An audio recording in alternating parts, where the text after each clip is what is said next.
우리가 미국에서 구입하는 모든 것은 매뉴얼이 있습니다. 안내서죠.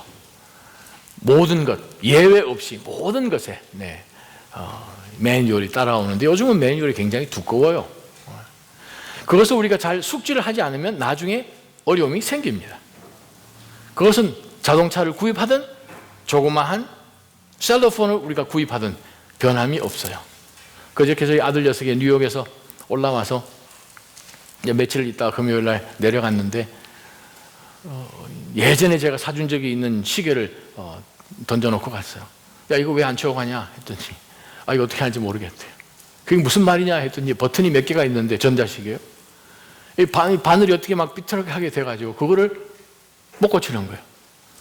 야, 요즘 인터넷 보면 매뉴얼 다 나와 있어. 아무리 찾아봐도 없대요. 저도 찾아봤죠. 없더라고요. 매뉴얼이 없으니까 이게 어떻게 조절할 방법이 전혀 없는 거예요. 올 2월에 한국에서 어떤 분이 이제 미국을 왔다가 항공기에 대한 그 매뉴얼을 잘못 자의적으로 해석함으로 인하여서 하지 말아야 되는 행동을 하게 되었죠. 그래서 법정에서 3년형을 받게 되는 일을 우리가 소식을 통해서 듣습니다. 매뉴얼 참 중요해요. 우리 인간 레벨에서 사람이 어떤 물건을 만들어도 매뉴얼을 만듭니다. 왜? 내가 그것을 디자인했고 나는 당신이 이렇게 사용하기를 원합니다. 이렇게 사용해야 디자인한 사람들의 목적에 맞게 이 물건을 혹은 이것을 사용할 것입니다. 그래서 매뉴얼을 만드는 거예요. 하물며 우리를 만드신 하나님께서 우리를 창조하실 때에 하나님의 형상대로 인간을 지을 때 매뉴얼을 만드셨을까? 만드셨죠. 생육하고 번성하라. 땅을 다스리라. 하나님께서 굉장한 lordship, 바로 그것을 우리 가운데 리더십을 허락해 주셨어요. 그런데 우리가 하나님께서 주신 그 매뉴얼을 따라가기보다는 아담과 하와가 자신의 매뉴얼을 따라가죠. 사단이 제시한 매뉴얼을 따라가죠. 하나님이 주신 굉장한 은혜의 연결고리를 끊어버리고 자기가 새로 시작되는 그것, 욕심에 이끌렸다 갔더니 하나님이 그 인생을 통하여 창조하실 때 주셨던 모든 것들을 다 잊어버리고 사망이라는 것, 죄라는 것이 인간 세계 가운데 들어오게 되죠. 죄의 굴레 가운데 있던 모든 인류들을 하나님의 본체이신 예수 그리스도께서 이 땅 가운데 오시고 십자가 위에서 우리 죄를 대신하여서 죽으신 그 역사 때문에 우리가 죄의 굴레로부터 해방을 받게 되었습니다. 그렇기 때문에 에베소서 말씀은 성도는 어두움 가운데 있는 세상 사람들과 달리 살 수밖에 없는 이유는 우리는 이 땅에 속해 있는 사람이 아니라는 거예요. 이 땅에 살지만 이 땅에 속해서 사는 사람이 아니고 어둠에 있어 빛이 되어서 비춰주는 사람이라고 성경은 우리에게 말씀하고 계십니다. 저와 여러분은 이 세상에 빛으로 살라고 하나님께서는 에베소서 5장 8절 말씀에 그렇게 말씀하십니다. 그래서 우리 성도는 살아갈 때에 매뉴얼을 따라가야 됩니다. 하나님 만드신 매뉴얼요. 인생 매뉴얼요. 필라델피아에 예전에 살았던 미국 최고의 발명가 누구죠? 벤자민 프랭클린. 그분이 밤에 이렇게 이제 걸어다 보니까 이 도로가 너무 어두워요, 도시가. 그래서 여러분 이 집 앞에 좀 불 좀 붙입시다. 불 좀 이 등잔을 내서 좀 붙이면 골목길이 도로가 환해지지 않겠습니까? 단 한 사람도 벤자민 프랭클린에게 귀를 기울인 사람이 없었어요. 그래서 벤자민이 하루는 이렇게 생각을 해봐요. 오케이. 그런데 이 사람들한테 불이 얼마나 소중한지, 얼마나 유익한지 보여주면 되겠구나. 해가지고 벤자민이 이쁜 등잔을 하나 사서 유리로 갓을 만들어가지고 깨끗하게 닦아서 준비를 해뒀다가 해가 질 쯤 되어서 그 등잔을 불을 붙여가지고 아주 높은 곳에 집 앞에 이렇게 올려다 두었더니 예전에는 그냥 어두워서 때로는 돌 같은 게 삐죽삐죽 뛰어나왔을 때에 부딪혀서 넘어지기도 하고 다치기도 하고 길을 잘 못 찾기도 하는 그러한 어두움 가운데 있던 익숙했지만 그러나 이제는 불이 있으니까 사람들이 너무나 좋아하는 거예요. 예전에 여기 갈 때 참 조심하고 너무 힘들었는데 너무나 시원하게 그냥 한밤중이라도 빛이 있으니까 갈 수 있는 거예요. 그랬더니 어떤 일이 벌어졌습니까? 동네 사람마다 하나씩 둘씩 불을 만들어가지고 준비해서 등불을 켜가지고 바깥에 내놓기 시작한 거예요. 그랬더니 점차적으로 온 필라델피아 전체에 골목길들이 환해지니까 범죄율이 내려가기 시작한 거예요. 밤에 넘어져서 다치는 사람이 없어지기 시작한 거예요. 이것이 본보기의 파워입니다. 모델의 파워예요. 이 세상은 천국을 볼 수 없습니다. 어두운 가운데 있기 때문에. 하나님 나라로 갈 수 있는 길조차 그들은 찾을 방법이 전혀 없는 가운데서 천국의 모형인 교회, 세상의 소망인 교회를 통하여서 하나님께서는 하나님의 나라를 보여주기를 원하십니다. 교회 가운데 있는 하나님의 성도들이 하나님의 빛의 자녀로, 빛 대신 아버지의 빛을 받아서 발하는 사람들로 우리를 하여금 살도록 하나님은 우리에게 세상으로 들어가라는 것이죠. 안 그러면 우리가 산에서 초막을 짓고 살면 좋지요. 그냥 교회에서 살면 좋지요. 안 좋아하시는군요. 우리 집에서 산다는 거죠. 직장 생활하고. 그런 가운데서 오늘 본문의 말씀을 들여다볼 때에 우리가 정말 하나님이 구속받은, redeemed 된, 구속받은 백성으로서 어떻게 살아가야 되는지를 인생 매뉴얼을 오늘 본문에 보면 세 가지를 주십니다. 오늘 본문이 길기 때문에 21절까지는 다음 주일 연이어서 하면서 오늘 말씀은 18절까지만 말씀을 전할 텐데 오늘 말씀 가운데서 15절부터 18절까지 자세히 들여다보게 되면 바울 사도가 에베소 성도뿐만 아니라 이 말씀을 가지고 믿음으로 하나님 앞에 예배하러 나오는 모든 믿음의 성도들에게 주시는 세 가지의 매뉴얼이 있습니다. 우리가 세상 사람들과 다르게 사는 본보기, 어떻게 우리는 성도로서 구별되어야 되는가를 세 가지를 줍니다. 첫 번째, 15절 말씀 한번 읽어보십시다. 한 목소리로. 그러므로 시작. 그러므로 여러분은 어떻게 행할 것인지 주의 깊게 살펴서 어리석은 사람들 같이 살지 말고 지혜로운 사람들 같이 사십시오. 15절에 중요한 단어를 두 번이나 반복했어요. 이 단어는 5장 8절에도 나왔던 단어이고 5장 2절에도 나왔던 단어이고 4장 17절에 두 번 나왔던 단어이고 4장 1절에도 나왔던 단어입니다. 행한다 혹은 산다라고 번역을 했죠. 근데 영어 성경 보게 되면 walk, 걷는다라는 단어로 번역된 단어입니다. 페리파테오, 중심에 무엇을 두고 옆을 페리, 뱅뱅뱅 돌아서 사는가, 중심에 무엇을 두고 사는 인생인가, 그 말이죠. 그래서 15절에 그러므로란 말씀은 위에 나와 있는 우리가 3절부터 시작하여서 14절까지 나왔던 내용과 바로 연결되는 말씀이에요. 세상 사람들의 그냥 허황된 모습, 음행하고 탐욕하고 우상 숭배하고 허황된 말, 현혹하는 것, 불순종하는 것, 이러한 행동에 동참하지 말고 구별된 삶, 빛으로. 예전에도 우리도 그렇게 했어요. 예전에도 우리는 어둠이었어요. 8절. 그러나 이제는 그리스도 안에서 여러분이 빛입니다 라고 말씀하시는 거예요. 그 말씀 가운데서 우리가 빛으로 살려면 어떻게 해야 되는가? 15절에 그러므로 여러분은 어떻게 걸어 다닐 것인지를 주의 깊게 살펴서 어리석은 사람 같이 말고 지혜로운 사람 같이 걸으십시오. 그렇게 지금 성경은 우리에게 말씀하고 계십니다. 성경에서 지혜로운 사람은 누군가? 어리석은 사람은 시편 14편 1절에 보게 되면 그 마음에 하나님이 없다라고 하는 사람을 성경은 어리석은 사람이다라고 이야기합니다. 모든 삶의 전 부분에 있어서 하나님이 없다, 하나님이라는 것은 존재하지 않는다 라고 생각을 하고 모든 것 가운데서 자기 중심으로 살아가는 그 사람을 어리석은 사람이다 라고 성경은 정의를 내리고 있습니다. 지혜로운 사람은 누군가? 여러분 성경책 가지고 계시면 한번 펴보시기 바랍니다. 잠언 3장 6절이요. 자막을 보셔도 좋습니다. 잠언 3장 6절 말씀. 내가 하는, 함께 읽습니다. 시작. 내가 하는 모든 일에서 그분을 인정하라. 그러면 그분이 내 갈 길을 알려줄 것이다. 아멘. 저는 낮아진 믿음의 모든 성도님들이 지혜로운 분이신 것을 믿습니다. 잠언 3장 6절 말씀에 보게 되면 네가 하는 모든 일에 어떤 일은 인정하고 어떤 일은 인정 안 하고 아니라 모든 일에 여호와 하나님을 인정하라는 거예요. Acknowledge the Lord. 여호와 하나님을 인정하라는 거예요. 여호와 하나님 인정하면, 그러면 그 다음에 연결되는, 보세요. 접속사가 그러면 연결이 되어 있죠. 먼저 해야 되는 것이 있어요. 모든 일에 여호와를 먼저 인정하면, 그러면 그분께서, 인정받은 여호와 하나님께서, 야훼 언약의 하나님께서 너에게 네가 가야 할 길을 알려줄 것이다. 그것이 지혜로운 사람이에요. 나는 유한한 사람 인생이기 때문에, 먼지인 티끌인 인간이기 때문에 나에게는 모든 것을 꿰뚫고 알고 있는 지혜가 없습니다.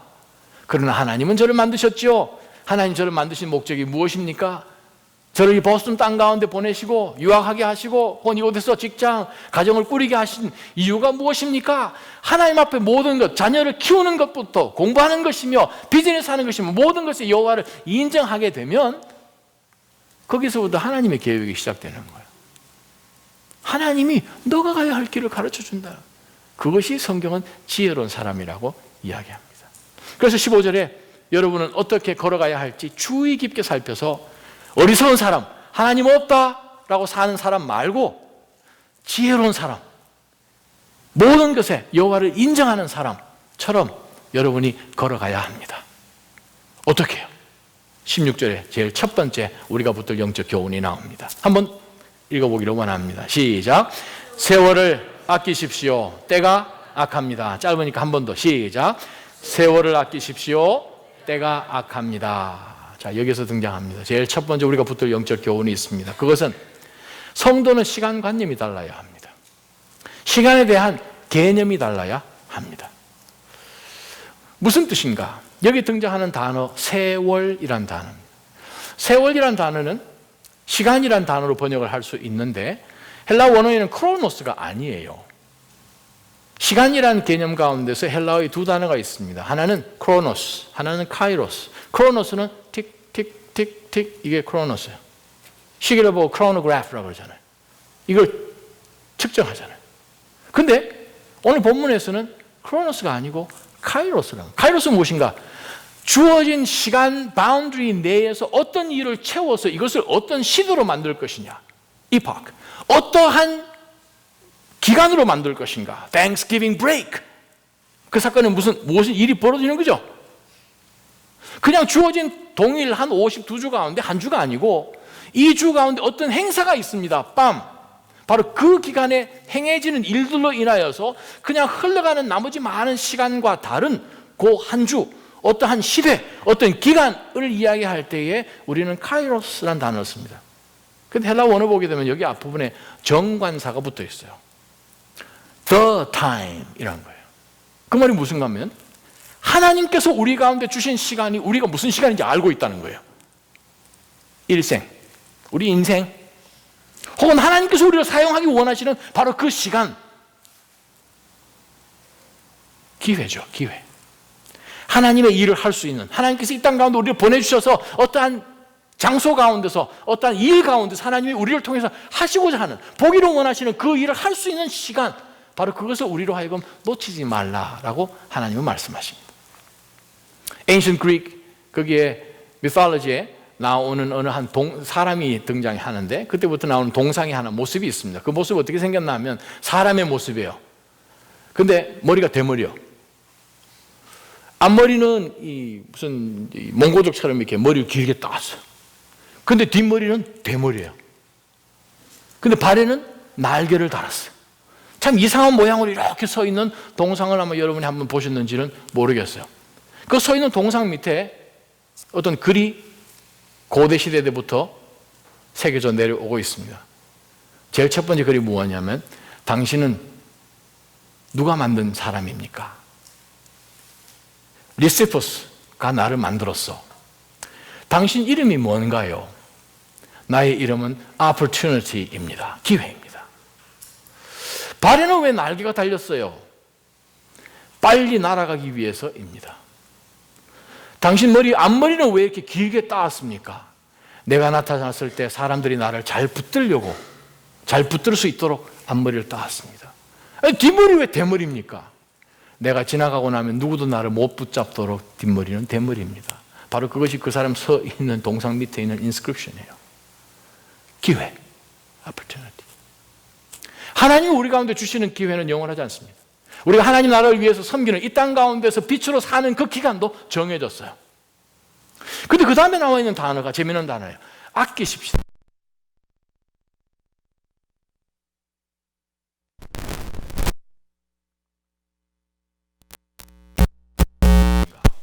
자, 시간이라는 것은 그것을 어떻게 채워서 어떤 시간으로 만들 것인가, 기회로 만들 것인가 하는 단어인데, 아낀다라는 엑스카라조라는 이 단어는 노예 시장에서 그 당시 쓰던 단어예요. 어떤 사람이 노예를 살 때 목적이 이 사람을 사서 이 사람에게 자유를 주기 위해서 쓸 때에 쓰는 단어예요. 자, 이 단어가 또 중간태예요. 액티브도 아니고 미들이에요. 그 말은 내 자신을 위해서 쓴다는 것이에요. 자, 이 노예를 내 자신을 위해서 구입을 해서 내가 이 사람에게 자유를 준다, 그 뜻이거든. 하나님이 우리 가운데 주시는 이 시간을, 크로노스의 시간을 주셨는데 그것을 하나님이 기뻐하실 카이로스의 시간으로 바꾸어서 그것을 하나님 앞에 드리는 거예요. 바로 그것을 이야기하고 있습니다. 우리가 때로는 신앙생활 하는 가운데서 하나님을 섬기고 주의 일을 하는 것 가운데서 아유, 내년에 하죠, 뭐 다음에 하죠, 뭐. 하나님이 주신 기회는 영원하지 않습니다. 노아, 홍수가 왔을 때에 방주 문이 닫히고 나면 그 방주 안으로 들어갈 수 있는 기회는 영영 사라지는 것입니다. 역대상 20장 보게 되면 아합 왕에게 하나님께서 베나닷을 손에 넘겨주셨어요. 베나닷 잡아서 죽이라고. 근데 아합 왕에게 하나님이 베나닷을 몰아서 손에 넣어 줬음에도 불구하고 아합이 그것을 거절합니다. 안 받습니다. 하나님이 그에게 허락하신 기회를 발로 차버렸더니 하나님이 나중에 무슨 말씀을 하신 거예요? 내가 너에게 주었던 베나닷을 너가 놓쳤으니 내 목숨으로 베나닷을 대신하고 내 백성으로 베나닷의 백성을 대신하라. 굉장한 말씀을 하셨다는 거예요. 예수님께서 마태복음 25장에 슬기로운 5 처녀와 어리석은 5 처녀에 대한 10 처녀 비유를 말씀하셨습니다. 5 처녀. 신랑이 오는 그날을 기다리면서 그 시간까지 등잔을 준비하는데 준비를 못했어요. 준비할 시간을 그들은 놓쳐버린 거죠. 신랑이 왔어요? 문이 닫혔어요? 못 들어가는 거예요. 기회. 하나님 우리 가운데 하나님의 일을 할 수 있도록 허락해 주신 그 기회가 영원하지 않다는 거예요. 마태복음 23장에 보게 되면 예수님께서 십자가 달리시기 직전 예루살렘 성전을 내려다 보시면서 오 예루살렘, 오 예루살렘, 예수님이 우셨죠. 암탉이 새끼 병아리를 날개 아래 품듯이 내가 너를 그렇게 품었건만 너가 나를 거역하였구나. 기회가 영원히 오지 않는 거예요. 성경에서 가장 안타까운 기회, 하나님이 그렇게까지 기회를 주시고 마지막 순간까지 그에게 돌이킬 수 있는 찬스를 주셨는데도 불구하고 발로 차버린 사람이 있죠. 가룟 유다. 3년을 예수님 따라다녔어요. 3년을 하나님의 아들과 함께 있었어요. 마지막 만찬 순간까지 예수님으로부터 받은 그 음식까지도 먹었지만 그는 자신의 영혼을 은 30냥에 파는 거예요.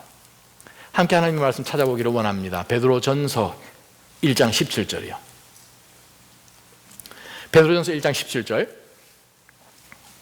함께 읽어봅니다. 또한 여러분은 시작. 또한 여러분이 사람을 외모로 취하지 않고 각자의 행위대로 판단하시는 분을 아버지라고 부르고 있으니 나그네로 사는 때를 두려움으로 지내십시오. 그 말이 무엇입니까? 하나님께서 우리에게 이 땅 가운데 sojourners, 나그네로 살 수 있는 기간을 허락해 주셨어요. 어떻게 살 것인가? 나그네는 어떤 사람입니까? 잠깐 있다가 본향 가야 될 사람이에요. 집이 딴 데 있어요. 본향으로 돌아갈 사람. 자, 본향으로 돌아갈 사람은 하나님 앞에 섰을 때 모든 것을 계산받아야 하는 accountable 있는 바로 그 사람으로 이 땅 가운데 살 때에 내가 하나님 앞에 나중에 서야 되지구나, 하나님 앞에 서는 사람이구나 하는 그것을 잊지 말고 그렇게 살라고 베드로는 우리에게 이야기합니다. 나그네로 사는 때를 두려움으로 살라고요. 영원하지 않으니까. 하나님 앞에 설 때 우리가 80까지 살고 난 다음에 섭디까? 90까지 살아야 하나님 앞에 섭디까? 그러면 20대, 30대, 40대, 아니 어린 아이들 10대도 죽으면 안 되지요. 그런데 하나님이 부르시면 서야 된다는 거예요. 하나님 앞에. 그렇다면 나에게 주어진 시간은 내가 계측할 때 크로노스는 얼마든지 있을 것 같지만 하나님 앞에 들어야 할 카이로스는 그렇지 않다는 거예요.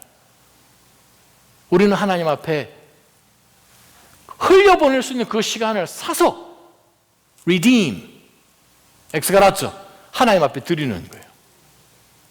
바로 그것이 성도가 해야 되는 제일 첫 번째 영적인 교훈입니다.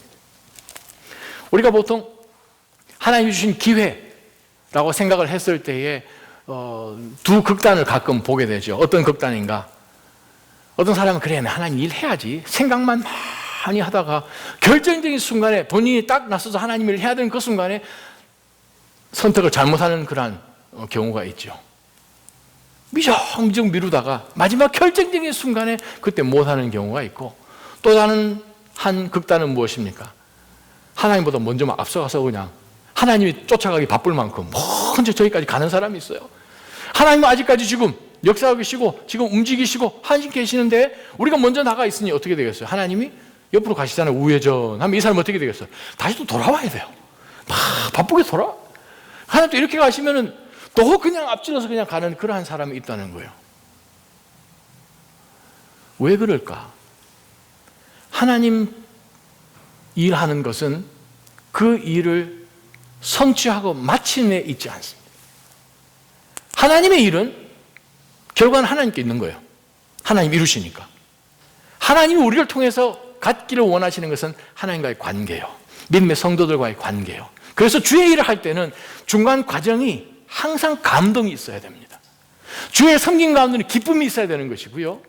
그냥 웃음소리가 끊이지 않아야 되는 거예요. 왜? 주의 일이니까. 믿는 믿음으로 이 일을 감당했을 때의 끝은 하나님이 완성해 주십니다. 중간 과정이 그렇게 기쁠 수가 없는 거예요. 왜? 하나님과 동행하니까. 바로 그것이 한쪽 극단으로 치우쳐서 하나님보다 그냥 자신이 먼저 나아가는 사람에게 꼭 필요한 것이죠. 영적 분별력이 필요합니다. 첫 번째, 하나님께서 우리 가운데 여러 가지 여건들을 주심에도 불구하고 우리가 그냥 차일피일 미루면서 아유 내년에 섬기죠. 2016년, 2017년 그 전에 예수님 오시면 어떡하려고 그러십니까? 본인의 훈련이 필요합니다. 디스플린이요. 내 삶 가운데 최우선이 무엇이구나. 내가 그냥 늘어져서 아무 일 하지 않는 그것이 아니라 내 인생 가운데 정말 최우선이 하나님을 영화롭게 하고 그분을 영원히 즐기는 그것이구나 라고 생각을 했을 때 모든 시간과 에너지를 집중할 수 있고 또 집중된 그 에너지를 통해서 방향을 정하면서 사는 그것을 하나님께서는 기뻐하세요. 세월이 악하기 때문에 그렇습니다. 우리가 살고 있는 세월이 악해요. 에베소 살던 그 사람들이 얼마나 악한 시대 가운데 살았습니까? 그러한 가운데서 살고 있는 믿음의 성도들에게 바울 사도는 때를 아끼라고 이야기합니다. 하나님이 주신 시간 놓치지 말고 하나님께서 우리의 삶을 통해 영광 받기 원하시는 순간순간마다 하나님 앞에 그렇게 뛰어나오라고 하나님은 말씀하십니다. 두 번째 말씀이요. 두 번째 영적 교훈을 17절에서 볼 수 있습니다. 함께 17절 말씀 읽어봅니다. 그러므로 시각. 그러므로 지각 없는 사람이 되지 말고 주의 뜻이 무엇인지 분별하십시오. 아멘. 17절 말씀해 보니까 두 번째 붙들 영적 교훈이 이렇게 드러납니다. 선택 기준이 성도는 달라야 된다는 거예요. 하나님의 백성은 선택 기준이 달라야 됩니다. 왜 그럴까?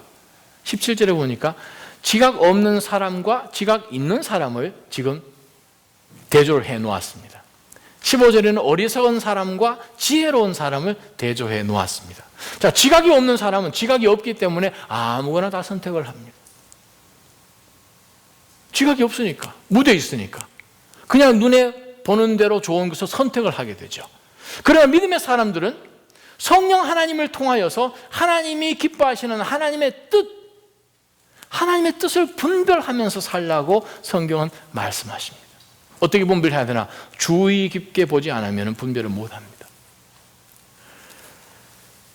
목회를 하다 보면 목사님 하나님의 뜻이 뭘까요? 목사님 제가 렉싱턴에 살아야 하나요? 뉴턴에 살아야 하나요? 그건 하나님 말씀 안 하십니다. 안 하세요. 목사님 제가 토요타를 살까요? 혼다를 살까요? 땡기는 대로 사십시오. 그런 거 말씀하세요. 하나님 뜻은 어디에 있습니까? 하나님 말씀이잖아요. 자, 하나님 말씀 가운데서 전체적인 모든 우리의 프린시플이 하나님 말씀 가운데 다 나와 있습니다. 인생 매뉴얼이 사실 하나님의 말씀이에요.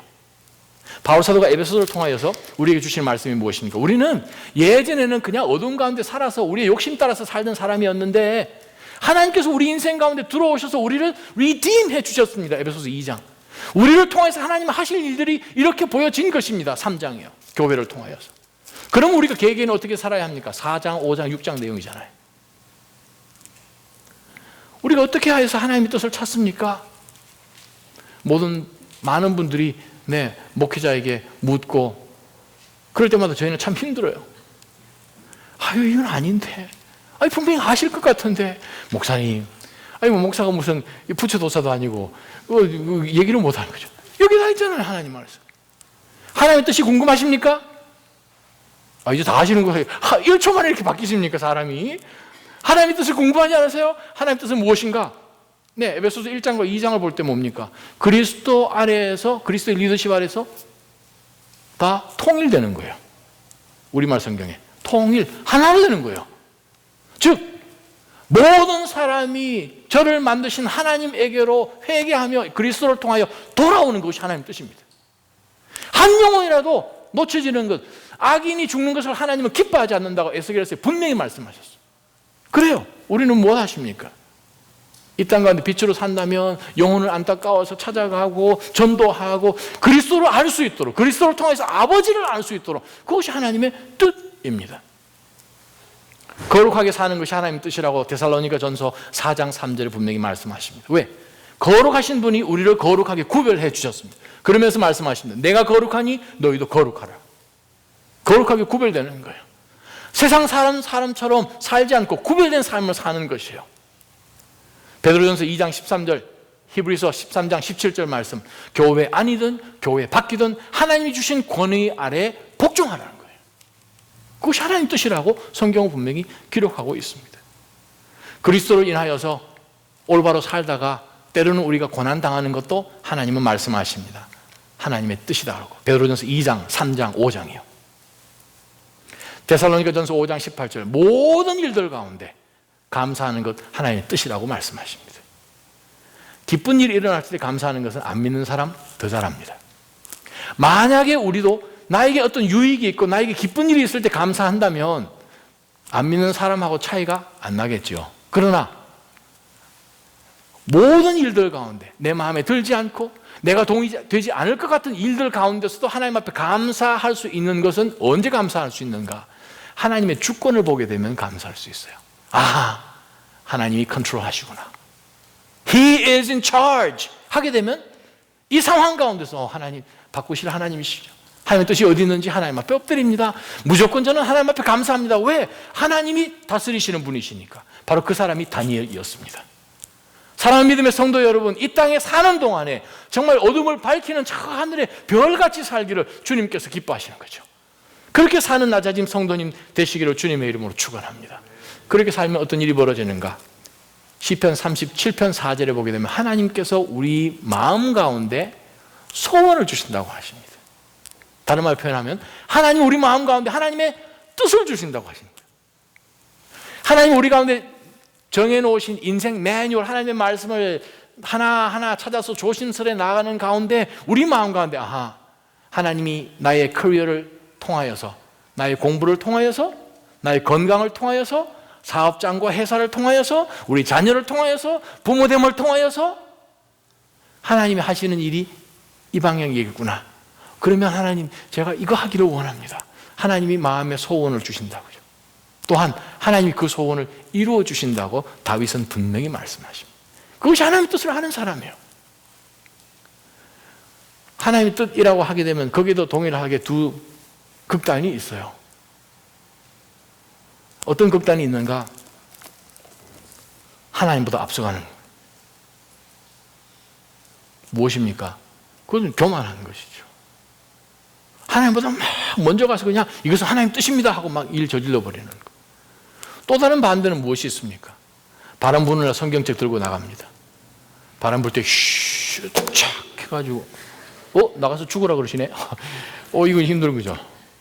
그것을 신학적으로 뭐라 그런가 하면 voodoo theology라고 그러죠. 무당신학이라고. 하나님, 제가 쿠바 선교로 가야 할까요? 말까요? 제가 집에서부터 교회까지 가려면 신호등을 7개를 지나야 되는데 7개가 다 초록색이 되게 하시면 제가 쿠바 선교로 가겠습니다. 그러면서 우리가 하는 뭐 하십니까? 우리는 엑셀레이터를 조절하면서 가잖아요. 그래요. 그런 것 가운데서 하나님의 뜻이 드러나지 않습니다. 어떻게 드러나는가? 마음을 열고 하나님 앞에 기도하면서, 성숙하게 나보다도 믿음으로 신앙으로 성숙되어 있는 정말 경건한 사람에게 조언도 구하고, 하나님 메시지 가운데 설교 말씀 듣는 가운데서 하나님 내 상황 가운데 연결되는 말씀을, 무슨 말씀을 주시겠습니까? 찬양하는 그 가사 가운데서 하나님 앞에 기도하며, 곡조가 있는 기도하지 않습니까? 바로 그것이 찬양이잖아요. 기도 가운데서 하나님 저희 소원이 있습니다, 이거 어떻게 해요? 하는 가운데서 다 이해는 하지 않지만 한 걸음 한 걸음 나가죠. 우리는 하나님의 뜻을 다 보여줘도 다 이해하지 못합니다. 성경에 어떠한 인물이 하나님의 뜻을 다 이해하고 움직이는 단 한 명이라도 있습니까? 없어요. 다니엘? No. 모세? No. 이사야? No. 없어요. 그러면 우리는 무엇인가? 하나님 말씀 가운데 내가 처해 있는 현 상황 가운데서 하나님이 기뻐하시나? 묻고 한 걸음 나가는 거예요. 한 걸음씩. 바로 그것이 오늘 본문이 바울이 사용했던 페리파테오라는 단어예요. 한 걸음씩, 한 걸음씩. 발걸음 옮길 때 어떻게 옮기십니까? 믿음을 가지고 옮기잖아요. 바닥이 나의 체중을 받쳐줄 것이다 생각을 하고 왼 다리를 들잖아요. 다리를 들 때 모든 체중을 오른쪽으로 옮기잖아요. 그러면서 하나 움직이는 것을 바울 사도는 그렇게 살라고 이야기하시는 거예요. 사랑 믿음의 성도 여러분, 믿음을 가졌다는 것은, 구원받았다는 것은, 구속받았다는 것은 선택 기준이 다르다는 거예요. 우리가 이 땅에 인생 매뉴얼로 사람들에게 어떻게 사는 것이 가장 인간적으로 사는 것인가, 어떻게 사는 것이 하나님 우리를 창조하신 그 목적대로 사는 것인가, 그것은 선택의 기준이 나에게 있지 않고 주변에 있는 사람들의 피어 프레셔에 있지 않고 하나님의 뜻에 있다는 거예요. 바로 그것을 놓치지 않는 저와 여러분 되기를 주님의 이름으로 축원합니다. 베드로전서 4장 1절 2절을 한번 읽어봤으면 좋겠습니다. 베드로전서 4장 1절 2절 함께 자막을 통해서 보실 수 있습니다. 그리스도께서, 시작, 그리스도께서 육체의 고난을 받으셨으니 여러분도 같은 마음으로 무장하십시오. 이는 육체의 고난을 받으신 분이 죄를 끊으셨기 때문입니다. 그분은 우리가 더 이상 인간의 욕심을 따라 살지 않고 하나님의 뜻을 따라 육체의 남은 때를 살기 원하십니다. 아멘. 그리스도께서 육체의 고난을 받으셔서 우리의 죄를 사해 주셨어요. 여러분도 같은 마음으로 무장하십시오. 그리스도의 마음이 무엇이었습니까? 너희 안에 곧 그리스도 예수의 마음, 그리스도의 마음을 품으라. 빌립보서 2장 1절부터 8절까지 나온 말씀. 곧 그리스도 예수의 마음이죠. 그 마음이 무슨 마음입니까? 겟세마네 동산에서 십자가 지시기 바로 직전까지 아버지의 뜻을 구했던 그 마음이요. 2절에 나오는 말씀이요. 하나님의 뜻을 따라, 그렇게 나오지 않습니까? 그분은, 예수님은 우리가 더 이상 인간의 욕심을 따라 살지 않고 인간의 뜻대로 살지 않고 하나님 아버지의 뜻을 따라 육체의 남은 때를 살기를 하나님은 원하신다는 거예요. 예수님이 그렇게 사셨으니까. 3절 제일 첫 부분에 상반절에 뭐라고 표현되어 있습니까? 과거에 여러분이 이방 사람의 뜻을 따라 음란과 정욕과 술 취함과 방탕과 향락과 가증한 우상 숭배에 빠졌던 것은 그것으로 충분합니다. 우리 예전에 그렇게 살았다는 거예요. 3절 말씀해 보니까 우리도 예전에 사람의 뜻을 따라 살았다는 거예요. 그러나 그것으로 끝. 우리는 그리스도께서 십자가에 우리를 통하여서 우리를 구원하기 위해서 죽으신 그걸 통해 우리는 구속받은 사람이 되었죠. 2절 어떻게 살아야 합니까? 하나님의 뜻대로. 언제? 인생 가운데 남아있는 때를 살아야 크로노스의 시간이 카이로스의 시간으로 바뀐다는 거예요. 바로 그것을 베드로도 이야기하고 있습니다. 남은 때를 나그네로 살아야죠. 남은 때를 그리스도의 마음을 가져서 아버지의 뜻을 헤아려 사는 바로 그 사람이 이 세상의 빛으로 살 수 있는 사람이라는 거예요. 세 번째 말씀입니다. 18절 말씀 보기를 원합니다. 함께 읽어봅니다. 또한 술에, 시작, 또한 술에 취하지 마십시오. 잘못하면 방탕에 빠지기 쉽습니다. 오히려 성령으로 충만하게 되십시오. 상반절 한 번만 더 읽어봅니다. 또한, 시작, 또한 술에 취하지 마십시오. 잘못하면 방탕에 빠지기 쉽습니다. 세 번째 붙들 영적 교훈이 있습니다. 바로 그것은 성도는 살아가는 목적이 다르다는 거예요. 우리 목적이 달라요. 술 왜 마시죠? 죄송합니다. 여러분 술 안 드시잖아요. 사람들이 술 마실 때 왜 마시죠? 기분 좋으려고. 그렇지 않아요? 여러분 술 안 드셔본 경험이 없으시군요. 저는 예전에 술을 조금 먹어본 경험이 있거든요. 젊은 시절에. 사람들이 술 마시는 이유는 어떤 기대를 하고 예상을 하고 마시죠. 왜? 이것을 마시면 취한다는 거예요. 취하면 무슨 현상이 벌어집니까? 기분 좋은 거예요. 근데 술 마시는 것이 성경이 잘못됐다고 하는 것은 기분 좋은 것 추구하는 것은 나쁜 것은 아니에요. 근데 진짜 기쁨은 하나님이 주셔야 진짜 기쁨이에요. 하나님이 주시는 그 기쁨이 참 기쁨인데 술을 통하여서 인위적으로 갖고자 하는 그 방법이 잘못된 거예요. 술 취하니까 어떤 일이 벌어집니까? 술이 그 사람을 통제를 하게 되죠. 그러면 그 사람 입에서 나오는 이야기들이 앞뒤 맞지 않죠. 이상한 헛소리가 아니고 술 먹고 한 얘기는 햇소리라고 그러죠. 햇소리 하지 마라. 자라 차라리. 그렇게 얘기하잖아요. 왜? 앞뒤가 안 맞는 얘기니까. 이성으로 하는 것이 아니고 술이 컨트롤하니까. 그래서 바울 사도는 술 취하지 말라. 이는 방탕한 것이니 오직 성령의 충만함을 받으라라고 술 마시는 것과 성령의 충만한 것을 비교를 해주고 있다는 거예요.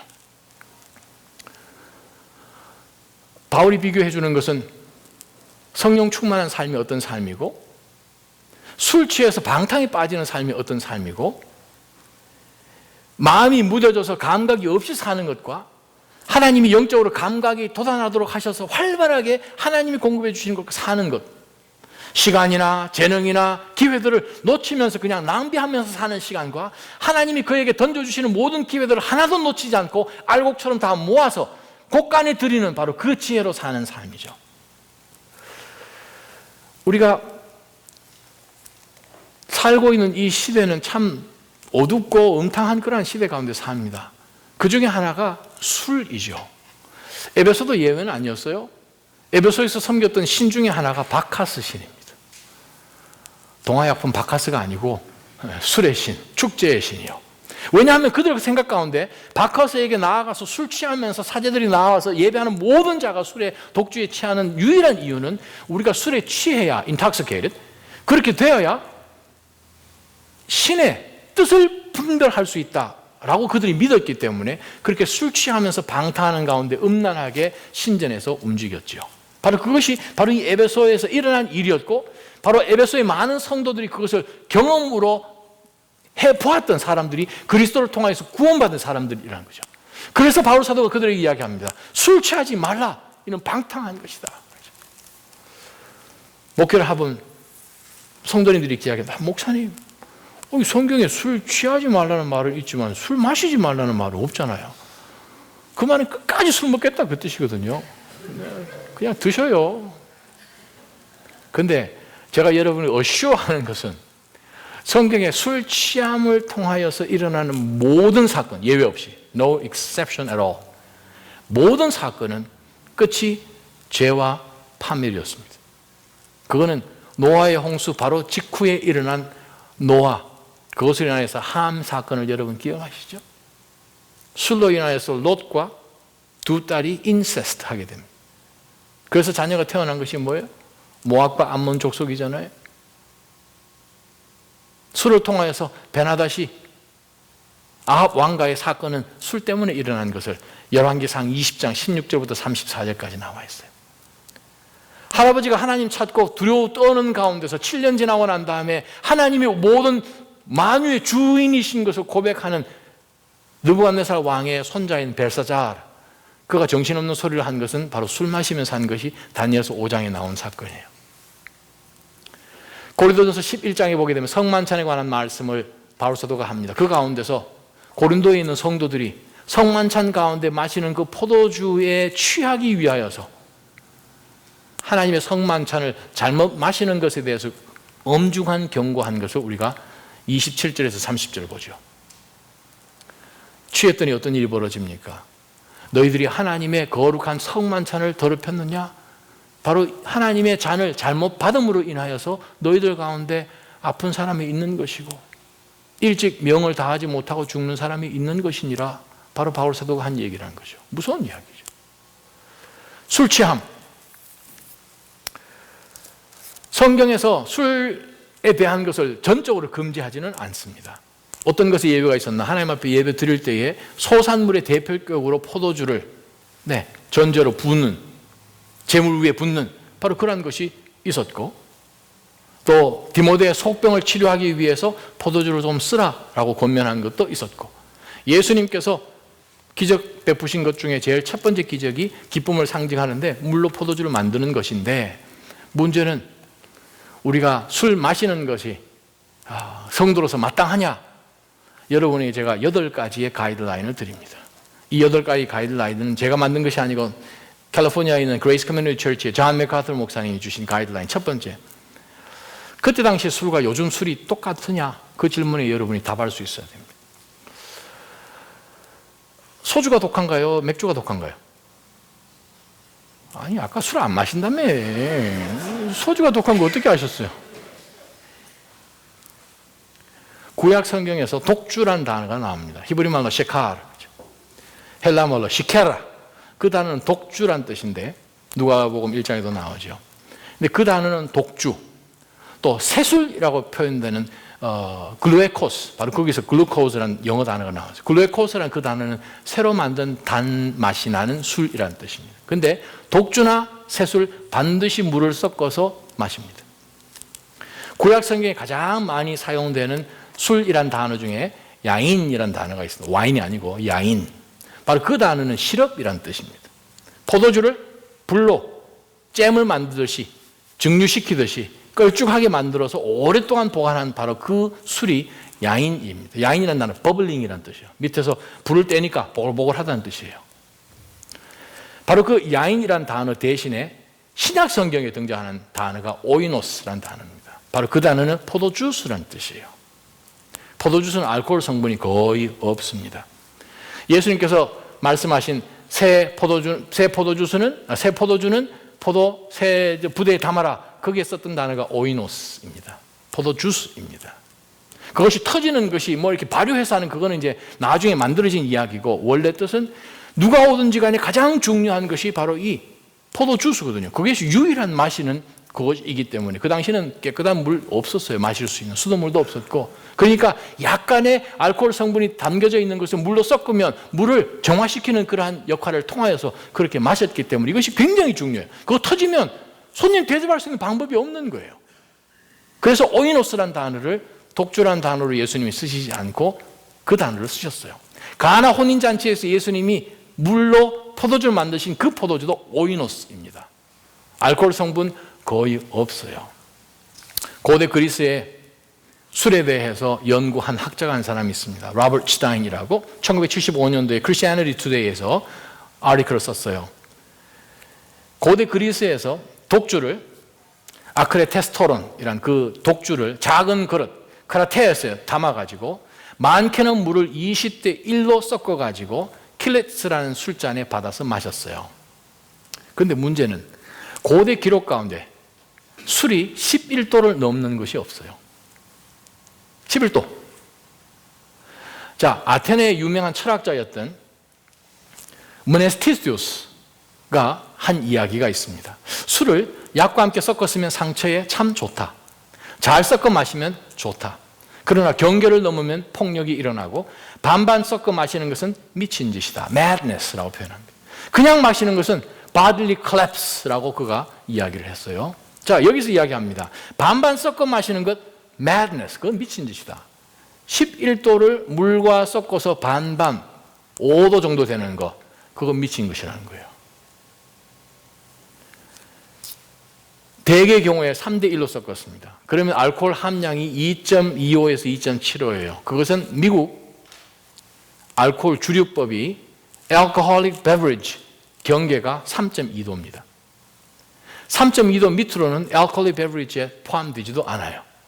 그것보다도 훨씬 낮은 것이 그 당시에 그 사람들이 마셨던 술이에요. 디모데 전서나 디도서 1장 7절에 나와 있는 교회의 리더십은 술에 인박히지 않냐고 하는 표현이 있어요. 그죠? 그 표현은 무슨 말인가? 그 당시 알코올 함량이 그렇게 낮은 술을 옆에 끼고 계속 하루 종일 취할 정도로 마시려면 24시간 마셔야 됩니다. 다른 것 아무것도 하지 않는다 그 뜻이에요. 그러면 그 당시에 마셨던 술과 지금 마시는 술이 같은가? 틀리구나. 그 정도에도 그 정도였는데 지금은. 두 번째, 술 마시는 것이 꼭 필요한가? 어때요? 그 당시에는 마시는 것이 그거밖에 없었으니까. 세 번째, 술 마시는 것이 최선의 선택인가? 다른 방법이 혹시 있나요? 술 마시지 않고 우리가 술 마심을 통해서 얻고자 하는 그것에 도달할 수 있는 다른 방법이 있나? 근데 거룩한 사람들에게 구약에서는 또 신약에서는 금한 것을 우리가 보죠. 제사장들이나 아론인과 또 나실인과 또 모든 성전에서 섬기는 사람들 금지한 것을 우리가 보죠. 세례 요한에게도 금지한 것을 우리가 봅니다. 혹시 술 마시는 것이 습관으로 되지는 않는가? 술 마시는 것. 술 마시는 것이 부정적인 결과를 낳는가? 그 질문에도 우리가 대답을 할 수 있어야 돼요. 근데 미국 통계를 보니까 미국 범죄의 40%가 술과 연관이 있고요. 교통 위반의 50%가 술과 연관이 있고 정신병동에 갇혀있는 모든 정신병자들의 3분의 1이 술과 직접적으로 연관이 있는 통계가 나와 있습니다. 그러면 술이 부정적인 결과를 일으키구나. 여섯 번째, 다른 성도에게 유익을 주는가? 내가 술을 마실 때 내 옆에 있는 셀 그룹에 있는 식구들이 영적으로 확 성장할 수 있도록 그렇게 내가 이 마실 때 할 수 있는가? 그 주님을 잘못 찾은 거죠. 그 주님을 찾아야 되는데 이 주님을 찾은 거죠. 일곱 번째, 내가 다른 성도들에게 간증거리를 이것이 만들어내는가? 여덟 번째 질문, 그러면 술 마시는 게 옳은가? 여러분, 성경은 분명히 말씀하십니다. 술 취하지 말라는 거죠. 술이 우리를 컨트롤하게 되면 우리는 절대 똑바로 걸을 수 없습니다. 미국 경찰이 음주운전한 사람을 차에서 나오라 해서 그 사람에게 제일 먼저 테스트하는 것이 뭐예요? 똑바로 걸어보라는 거예요. 세큘러한 세상 속에서도 똑바로 걷는 것을 가지고 기준을 삼습니다. 술이 우리를 컨트롤하면 똑바로 걸을 수 없습니다. 하나님만이 올바르시기 때문에 그렇습니다. 하나님의 말씀대로 살려면 우리는 성령의 충만함을 입어야 됩니다. 그때야 우리는 이 땅 가운데서 빛으로 살 수 있습니다. 사랑하는 믿음의 성도 여러분, 하나님께서 우리 가운데 주시는 시간, 목적의식, 판단 기준 우리가 분명히 가지고 하나님 앞에 거룩한 빛으로 살기를